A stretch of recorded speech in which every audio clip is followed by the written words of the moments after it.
Welcome to the Richmond Film Network podcast, your all-access pass to the world of independent cinema. Each week, we go beyond the credits and sit down with the creatives who turn vision into reality. Tune in weekly to find out who's on the RFN pod. Hello, everyone, and welcome to the RFN podcast. I'm Lisa Giles, and I'm so excited to have Hyon Lee joining me from the Bay Area. She is the writer and executive producer of the short film Bible Camp, which has its Virginia premiere with us on Saturday, May 17th at 2 p.m. as part of RFN Indie Fest at the Park RVA. Welcome, Hyon. Thank you for having me. So normally I read the bios as an introduction, but I think yours is it just calls for your reading of it because you're a writer. It's written in first person and it's your very distinctive voice. So could you read your bio? Yes, I don't think I've ever read my bio.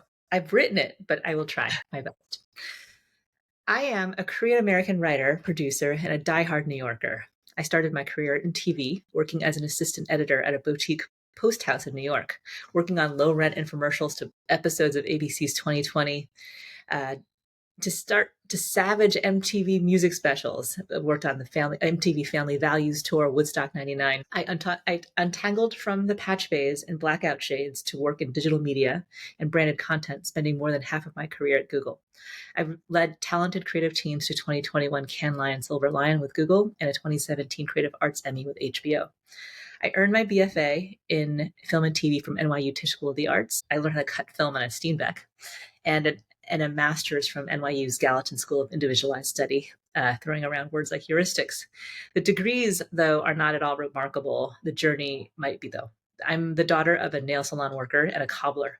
As a latchkey kid, I spent most of my childhood curled up at the public library or strolling the aisles at Blockbuster Video. As an immigrant and a first-gen college student to a Bay Area knowledge worker, I've been on all sides of luck, privilege, and opportunity. I'm committed to telling underrepresented stories about identity, class, chosen families, and belonging. Respect. I want to be you when I grow up. Very impressive. So Bible Camp meets that objective of telling an underrepresented story. The log line, young Korean immigrants assimilate to baseball, burn hot dogs, and hostility at a discount daycare. Rocking out to vinyl records at Bible Camp has unintended consequences, a traumatic memory based on a true immigrant story. I assume that true immigrant story is yours. It is. Can you tell me about the real life memory that sparked the script and how it may differ from the film, if at all? The funny thing is that what you see on the film is exactly as it happened. I think when I tell people this, that it was an unlocked memory. I think it is a traumatic memory, but as I remember it, that is exactly as it happened. I think as I started writing the script, more and more bits and pieces of it unlocked. And it was really quite fascinating to go on that journey of making the film. So was making the film difficult? Was it cathartic or both? I mean, making a film, it's a miracle that anything actually gets made. It was the hardest thing that I had done really ever, because I think filmmaking is such a collaborative effort. You can't just do it by yourself, or I guess you can, but I think the scale and the scope of what I wanted to do required lots of people, lots of talented people who can do things that I can't do. And it was in a way, in its own way, cathartic, and it is. I feel like it still has a life of its own, because every time I screen it, every time I share it with people, it unlocks more conversations and more, just more stuff. So it's been quite a journey. So as a writer, what made you decide that this particular story needed to be told through a visual medium and not just stay on the page? Well, it started as a short story, and it's something that I was working on for several weeks, and then Philip DeRisi, who's the director of the film, he's a longtime collaborator of mine, and I when I had finished the short story, I sent it to him and I asked him to read it, and he wrote back. He was like, "Oh, this is a short film." And so I went on the journey of writing the script, and I think how it got made really is that I got laid off in January of 2023, and then Phil was laid off on the same day, like a Mm, couple hours later. wow. And we were both like, well, I guess if there's a sign, this is it. Mm. This is the time to do this. And so it's been um, it's been a wonderful experience of watching things transform from one thing to another, watching our friendship to our collaboration, and just sort of like writing critique partners to being filmmakers together. And I think being on the festival circuit and sharing the film with other people has also been its own sort of transformation from one thing to another, from story to script to film to conversation and all and everything. So, what do you want people to take away from the film? I get asked this question a lot, and I think it depends on the room, right? The answer to that question kind of depends on the room, but I find that what I always come back to is the things that happen to us as kids.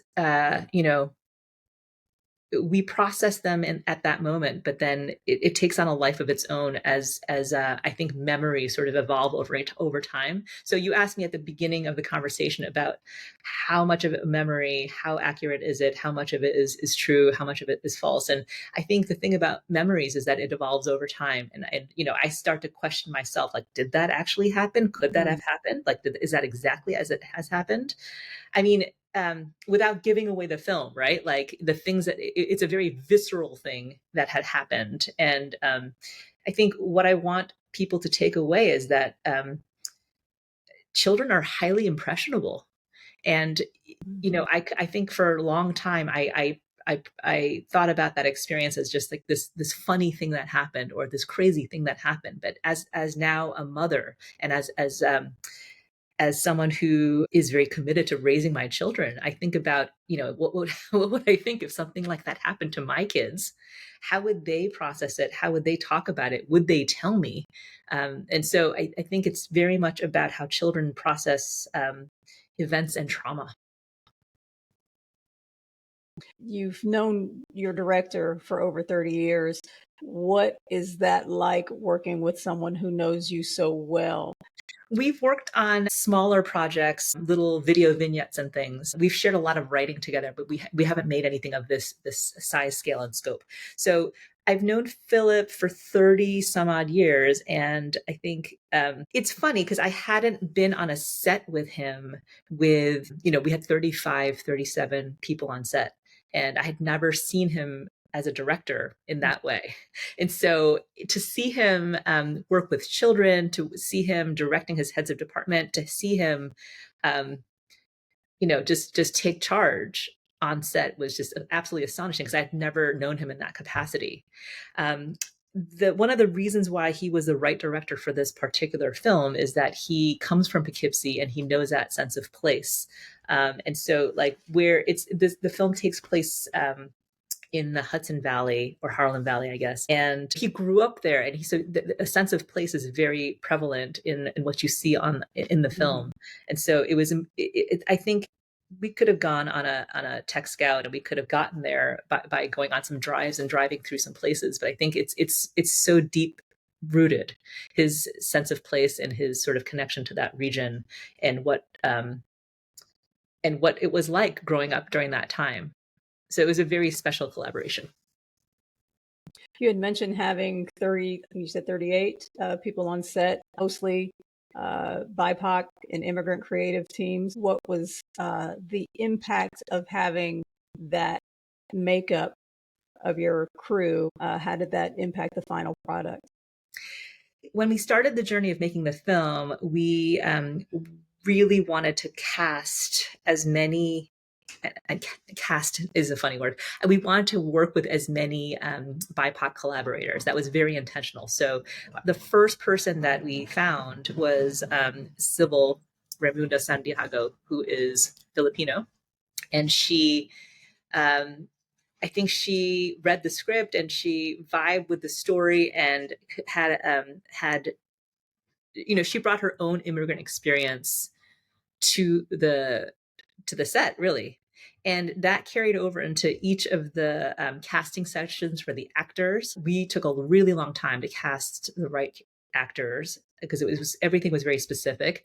Our DP, Una Lee, is Korean, and she, when we met her, she talked about how she, identified with that story in a very unique way, having been an immigrant in this country. She had incredible stories of the points of connection. Maybe she had a dry cleaner. I think one of the actors had grown up and his grandparents owned a dry cleaner. So every single person brought their own sort of lens on the immigrant experience and on being an outsider. And so if it wasn't Asian, there were other folks who talked to us about having been bullied as kids. And I think it's everybody can relate to the story in their own way. And a lot of it has to do with being otherized and just feeling like an outsider and not feeling like you belong. And that is, it runs core to everything having to do with the film. So what do you wish people would better understand about the Korean American experience or Asian American immigrant experience? I think Asians, Koreans, are not a monolith. And I think that it varies from city to city, town to town, region to region. I think it is such an individual and personal experience. And right now, I don't know that it's really about the immigrant experience, as it is just a feeling of that constant nagging feeling of like, I don't belong here, or like, I'm not wanted here, or something is not right. But I think because it's a story about kids, right? Kids don't always have the language to express what they're feeling. It's like something is not right. And that, I think that can come out in a lot of different ways. But I think, my immigrant experience in the 80s is very different than the immigrant experience in the 90s to the aughts to I think it keeps evolving. But I think what's remarkable is that even since the film was made until now, the way we think about immigrants and all the chatter about immigrants and sort of the political climate right now, it's really, it is such a heavy, personal, loaded topic that, I can't even do it justice. I'm trying to find the words. But it's I think it's inherently American. Mm. Mm. So the film blends humor, innocence, trauma in a subtle way. How do you take those elements and strike that tone without losing the emotional depth of the film? I don't know. I still think about it. It's if we didn't have kids in there, little Everest is such a scene stealer, and so he often infuses moments of levity into a lot of those scenes. And we loved early screenings where he'd be a scene stealer and we get laughs, and it would just diffuse these moments. I think it's hard, and so I think that that brings up a good point. Some festivals and some people categorize this as a comedy. Some people categorize this as a drama, and I think it's somewhere in between. I think it's there's just a lot of humanity, and that's my goal. Just to have it be really ripe with humanity and just human relatability. So that was my goal. I never would have thought comedy in a million years. But Yeah, it really it depends on the room and the context, and I think it really. There are so many comedic moments just by virtue of having 5 kids on set. But I think it Sure. is, it's doing all the things that a film should do. It's literally sight, sound, and motion. And depending on what's happening in that scene, there might be a lot of goofy sort of actions, but the music is very serious, or something is more sinister underneath the surface. And so I think that is what's so fascinating about this film and the experience of making it, trying to balance all of those things. So the title, Bible Camp, I've read in your EPK that neither you nor your director are religious. So what role would you say that religion plays in the story? it's a backdrop at the end of the day. So I think it's just coming back to me now. The reason we were sent to this camp or this backyard camp is because it was effectively cheap childcare. My parents worked long hours, and they did not know that this camp was run by these kind of like very extreme dudes. And I think also because it was called a Bible camp, I think maybe my parents made some assumptions that it would be safe and that it would be without too much trouble, that we would be singing songs and reading the Bible and doing wholesome things. When in fact, kids should not be subject to that kind of an agenda, and kids should not be subject to that kind of violence. So I think it is. It's so much of this film is about these knee-jerk reactions and how impressionable kids are, but also how parents can miscategorize things by virtue of religious association.